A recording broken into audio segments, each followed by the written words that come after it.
రాజీవ్,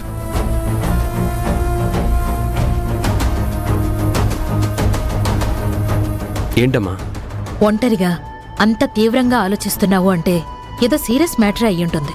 ఏం ఆలోచిస్తున్నావురా? ఏం లేదమ్మా. లేదులే అనడంలోనే ఏదో ఉంది అని అర్థమవుతోంది. చెప్పు, ఏమైంది?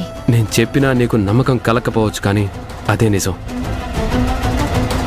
తను వర్ష కాదు, నా జ్యోతి. నువ్వంత ఖచ్చితంగా ఎలా చెప్తున్నావురా? తన మెడలో నేను తాళిని చూశానమ్మా. నిజమా? అవునమ్మా. శివరాత్రి రోజు స్వామికి అభిషేకం చేస్తున్నప్పుడు నేను తన మెడలో తాళిని చూశాను. తను జ్యోతి కాబట్టే మెడలో తాళుంది. మెళ్ళో తాళ్ళుండడం ఏంటి? శారద కూడా దాన్ని చూసిన దగ్గర నుంచి జ్యోతి అనే అంటుంది. అది నిజంగా జ్యోతి అనా? అది కాదురా, తను వర్ష అని తన్ని పెంచిన తల్లిదండ్రులు సాక్ష్యాలతో సహా చెప్పారు. అంతేకాకుండా నువ్వు తనతో హైదరాబాద్లో వాళ్ళ ఇంటికి కూడా వెళ్ళావు. అక్కడ ఆధారాలు చూసి వర్ష అని కన్ఫర్మ్ చేశావు. మళ్ళీ ఇదేంటి? కరెక్టే అమ్మా, కానీ నేనేనాడు తను వర్ష అని మనస్ఫూర్తిగా నమ్మలేదు. నా జ్యోతినే అన్న బలమైన నమ్మకంతో ఉన్నాను. మెడలో ఉన్న తాళి వల్ల నా నమ్మకమే నిజమైంది. అలా ఎందుకు అనుకోవాలి?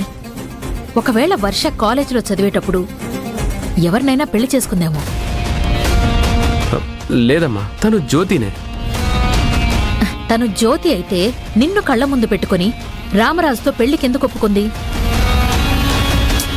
నిశ్చితార్థం జరిగినా పెళ్లికి ఏర్పాట్లు చేస్తున్నా ఎందుకు సైలెంట్గా ఉంటోందిరా? నాకు అదే అర్థం కావడం లేదమ్మా. వర్ష తనకు జరిగిన పెళ్లి గురించి చెప్పకపోవడానికి ఏదైనా బలమైన కారణం ఉండుండొచ్చు. అందుకే రామరాజుతో పెళ్లికి సిద్ధపడుండొచ్చు. తను జ్యోతిని అయ్యుండి బయట పడకపోవడానికి కూడా ఏదో బలమైన కారణం ఉండుండొచ్చు కదమ్మా.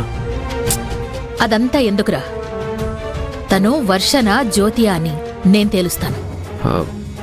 ఎలా అమ్మా? ఏదో ఒకటి చేస్తాను. అవసరమైతే వర్షని పెంచిన తల్లిదండ్రుల్ని కలుస్తాను. తను చదివిన కాలేజ్కి వెళ్లి ఎంక్వైరీ చేస్తాను. కానీ అసలు విషయం కన్ఫర్మ్ అయ్యేదాకా నువ్వు మాత్రం తాళి చూసిన విషయం ఆఖరికి శ్రావ్యతో సహా ఎవ్వరికీ చెప్పకూడదు. సరే అమ్మా, చెప్పను.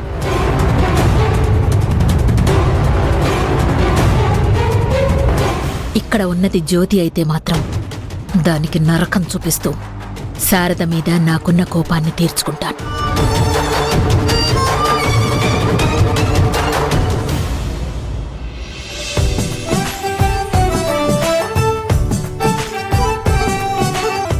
దుర్గా, ఏంటత్తయ్యా? పెళ్లి పనులు దగ్గరుండి చూసుకోవడానికి ముత్తైదుల్ని రమ్మని చెప్పాను. వాళ్ళింకా రాలేదా? రాలేదత్తయ్యా. అదిగో వచ్చేశారు. నమస్కారం. నమస్కారం అమ్మా. మీరింకా రాలేదేంటా అని అనుకుంటున్నాను. వీళ్లే దగ్గరుండి పెళ్లి పనులని సాంప్రదాయంగా జరిపించేది. గంగమ్మ, కృష్ణమ్మ, నమస్కారం అమ్మా. నమస్కారం. మీరేనా పెళ్లి పనులు దగ్గరుండి చేయించేది? అవునమ్మా. ఈ చుట్టుపక్కల ఏ ఊర్లో పెళ్లి జరిగినా సాంప్రదాయ పద్ధతులు తప్పకుండా అన్ని పనులు చూసుకొని పెళ్లి జరిపించేది మేమే. మా మనవరాలి పెళ్లి మా స్థాయికి తగినట్టు ఏమాత్రం లోటు రాకుండా మా సాంప్రదాయ ప్రకారం పనులన్నీ జరగాలి. చేస్తారుగా? మీరు ప్రత్యేకంగా చెప్పాలా? మా పనే అదమ్మా. మిమ్మల్ని నమ్మి మా అత్తయ్య గారు బాధ్యతంతా మీ చేతుల్లో పెట్టారు. చిన్న పొరపాటు కూడా జరగకూడదు. చిన్న తేడా కూడా రాదమ్మా. ఇంతకీ పెళ్లి కూతురెక్కడా? వర్ష, వర్ష, తినే పెళ్లి కూతురు. అమ్మా వర్ష, నీ పెళ్లి పనులన్నీ దగ్గరుండి చూసేది ఈ ముత్తైదువులే.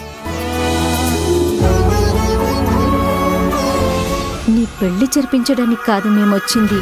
నిన్ను రామరాజుకి దూరం చేసి మీనాక్షి మెడలో రామరాజు చేత 3 ముళ్ళు వేయించడానికి.